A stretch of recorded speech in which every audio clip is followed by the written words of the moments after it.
Combate ao tráfico. Polícia Federal desmonta esquema de distribuição de drogas na região centro-oeste. Combate à corrupção. Deputada que elogiou o marido na votação de impeachment e logo depois ele foi preso, é alvo de busca em esquema milionário de desvio de dinheiro. Baixa no governo Temer. Depois de briga com Eliseu Padilha, Fábio Medina é demitido e deixa a Advocacia Geral da União. Os fatos da política, do DF e do entorno que você confere a partir de agora no Band Cidade, primeira edição.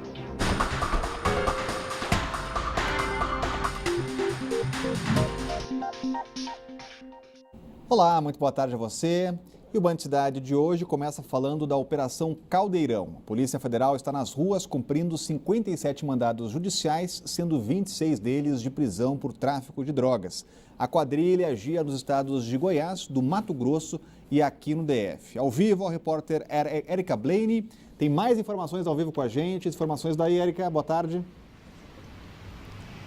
Olá, boa tarde, Orengo. Boa tarde a todos. Pois é, a Polícia Federal ainda está nas ruas, a operação ainda está em andamento. Cerca de 150 policiais federais estão aí tentando cumprir quase 60 mandados judiciais, tanto aqui no Distrito Federal, como no Mato Grosso e como no Goiás também. Até o momento, pelo menos 14 pessoas já foram presas, sendo 2 aqui no DF, 6 em Goiás e 6 no Mato Grosso do Sul. Eles estariam envolvidos, exatamente como você falou, com tráfico de drogas interestadual. A droga viria lá de Mato Grosso do Sul, passaria por Goiás e seria distribuída aqui no DF. A investigação começou há cerca de um ano, aproximadamente um ano, e durante esse tempo, 17 pessoas foram presas. Além disso, também foram apreendidos mais de 5.700 quilos de maconha e 10 quilos de cocaína.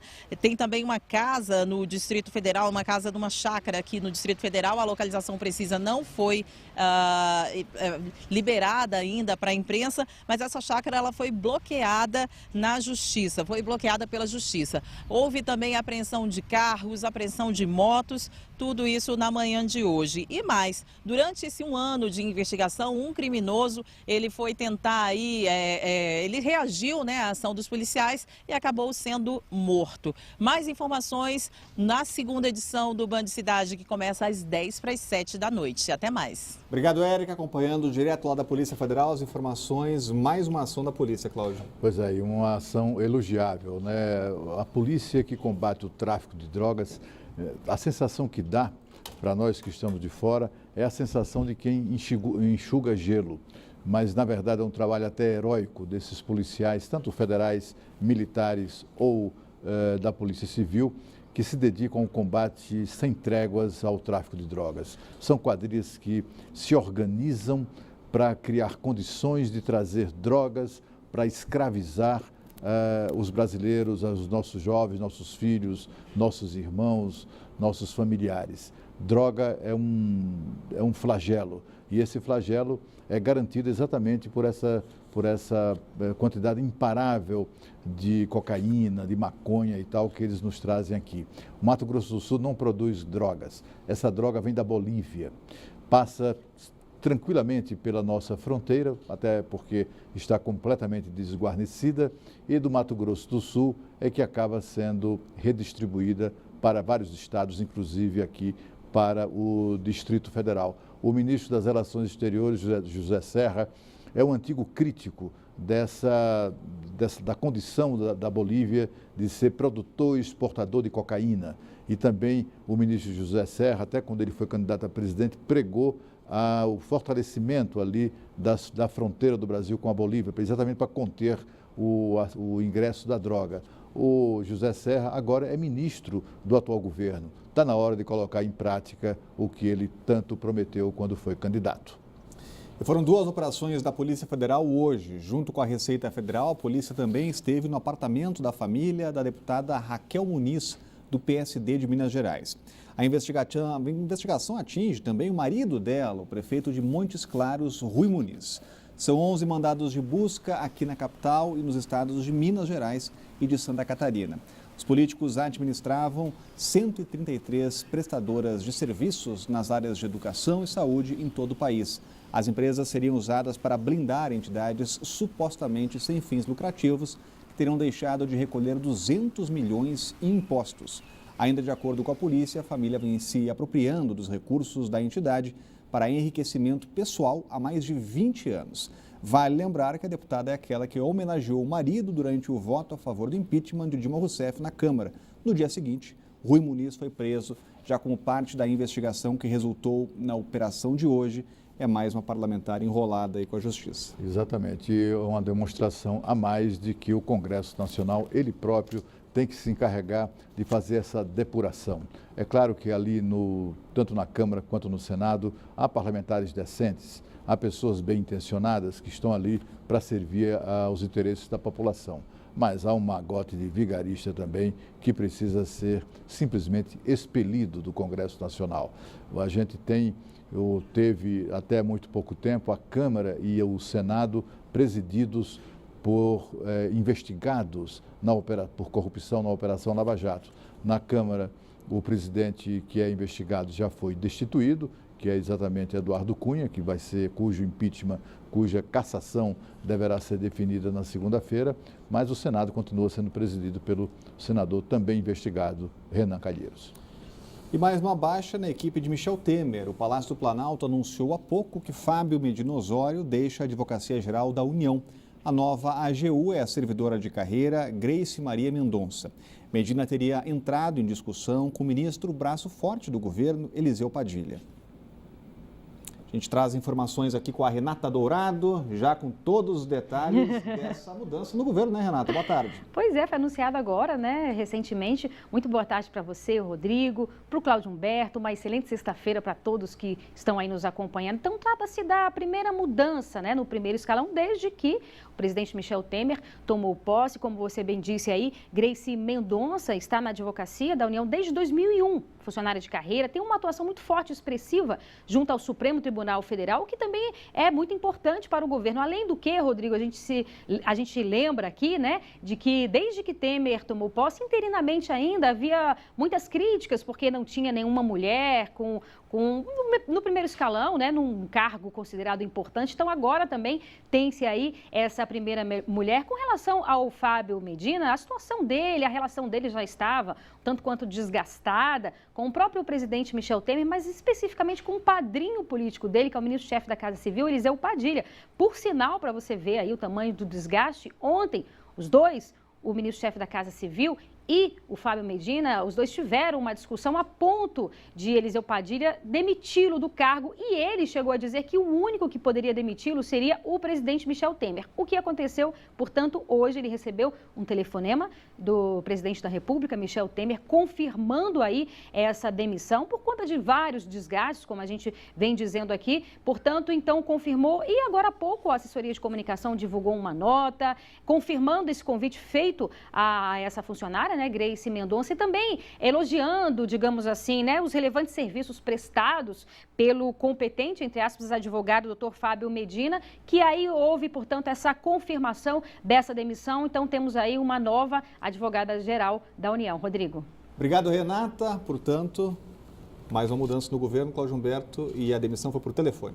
Pois é, uma mudança aparentemente para melhor. A nova titular da Advocacia Geral da União, Grace Maria, é uma funcionária de carreira. Ela era responsável pela Secretaria de Contencioso da AGU desde 2013, é muito experiente, respeitada e admirada pelos colegas, ao contrário do ministro que foi demitido. Ele vinha colecionando problemas no plano interno da AGU e também tinha dificuldades de relacionamento com tribunais superiores. Nessas condições, não se pode chefiar a Advocacia Geral da União. A discussão do ex-ministro com o ministro da Casa Civil decorre exatamente da incumbência que foi dada pelo presidente Michel Temer a Eliseu Padilha para comunicar ao ministro da AGU que ele estava demitido. Casa Civil, o ministro da Casa Civil, tem essa incumbência sim. Ele ficou reclamando, dizendo que não admitia ser demitido por ministro, que tinha que ser demitido pelo presidente que o nomeou, etc. Mas uma das principais incumbências, e aliás, difíceis incumbências de um chefe da Casa Civil, é dar más notícias àqueles auxiliares que precisam ser substituídos. E foi exatamente o que Eliseu Padilha fez ontem. O Fábio Medina se queimou, se alterou. Os dois então começaram a bater boca, mas hoje finalmente foi confirmada a sua destituição. E um caso de violência no trânsito que mudou a vida de uma família de Sobradinho 2 do dia para a noite. Uma mulher de 41 anos foi atropelada por um motorista que dirigia alcoolizado no domingo passado. Marilene Carvalho morreu na hora e deixou 7 filhos. Agora o marido, desempregado, precisa de ajuda para seguir em frente. Foram apenas 4 dias entre a festa de aniversário de 41 anos da Marilene e a tristeza da morte dela. Depois de sair da casa da mãe no último domingo, Marilene veio para essa parada onde pegaria o ônibus para voltar para casa. Mas o retorno não teve o fim esperado. Uma motorista que estava embriagada e vinha em alta velocidade acabou perdendo o controle do veículo, subiu na calçada e atingiu Marilene, que foi arremessada contra esse poste. Um carro em alta velocidade, ela tentou fazer o contorno do balão, não conseguiu, atravessou as 2 pistas em direção à parada onde nós estávamos. E não deu tempo para correr. Então, a única coisa que eu lembrei foi eu dar um grito e falar, meu Deus. Mais do que o susto que levou com a batida, o que impressionou o Jair foi a frieza que a motorista demonstrou com a filha da mulher que ela havia acabado de atropelar. Quando ela retomou a sua consciência, ela simplesmente desceu do carro, foi na frente do veículo dela que estava preso no porte, olhou à frente do carro, balançou a cabeça e nem sequer olhou a pessoa que ela matou. E a criança chorando muito, desesperada, ela simplesmente falou, gente, pede para essa criança parar de chorar, não precisa disso tudo. A família está revoltada com o acidente. Além de dirigir depois de beber, a mulher não tinha carteira de habilitação. Ela chegou a ser levada para a delegacia, mas no dia seguinte pagou R$5.000 de fiança e está em liberdade. A filha de Marilene relata que uma sobrinha da motorista procurou por eles e disse que essa não foi a primeira vez que a tia se envolveu em um atropelamento. Ela veio, né, eu acho que se desculpar pela tia, pelo que ela fez. E ela falou que, mesmo sendo tia dela, ela queria que ela pagasse pelo que ela fez com a minha mãe e que não era a primeira vez que ela atropelava e nem matava uma pessoa. Agora vai ficar apenas para o seu Valdir, marido de Marilene, a tarefa de criar os 7 filhos. Ele ainda está muito abalado com a perda da esposa, mas como está desempregado e tem noção da responsabilidade, pede ajuda para conseguir um emprego como motorista. Eu tenho que trabalhar, né? Que agora depende de mim, né? Eu tenho que trabalhar. E um acidente deixou 7 pessoas feridas na 203 Norte. O motorista tomou uma fechada, perdeu o controle do carro e invadiu uma parada de ônibus na noite de ontem. O vídeo feito pelo Corpo de Bombeiros mostra o atendimento aos feridos. 7 pessoas foram atropeladas quando estavam em uma parada de ônibus na 203 Norte. Os feridos foram levados para o hospital de base, entre eles uma criança de 10 anos que sofreu uma fratura na perna. O acidente foi causado por uma motorista. Ela informou ao Corpo de Bombeiros que perdeu o controle do carro depois de ter sido fechada por uma van pirata. A polícia investiga esta versão. O acidente foi por volta das 7 horas da noite dessa quinta-feira. A seguir, a regularização da Galeria dos Estados, há tanto tempo abandonada, deve ser concluída até o fim do ano. Band Cidade, volta já.